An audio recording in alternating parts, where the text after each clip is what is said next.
Барлықтарыңызға қайырлы күн. Бүгін біз дүкендегіден де күшті болып шығатын батон нанын дайындаймыз. Ол үшін видеоның соңына дейін қараңыздар. Жасалуы оп-оңай. Ең бірінші қамырын дайындаймыз. Ол үшін ыдысымызға су құйып, 1 шай қасық тұз және 2 шай қасық қант саламыз. 1 шай қасық дрожж саламыз.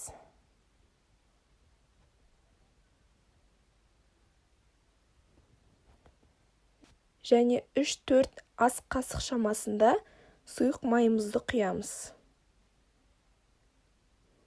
Барлығы ерігенше жақсылап араластырамыз да, ұнымызды сала отыра жұмсақ қамыр елейміз.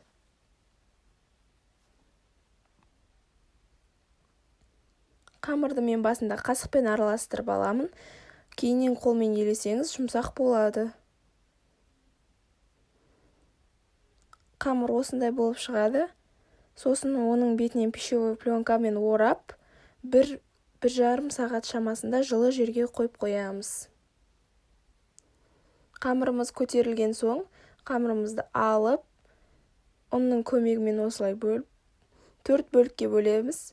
Мен кішкентай батондар жасадым, сондықтан 4 бөлікке бөлдім. Сіздер үлкен жасаймын десеңіздер, 2 бөлікке бөлсеңіздер болады.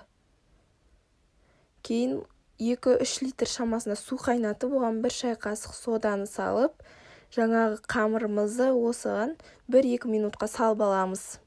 Бұл біздің батон нанымыздың сыртының қытырлақ, ішінің жұмсақ болуына әсер етеді.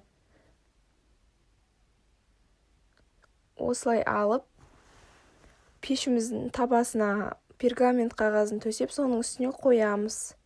Қалған қамырларымызды солай істеп, бетін осылай кесеміз. Бетіне өз қалауларыңызша кунжут сепсеңіздер болады.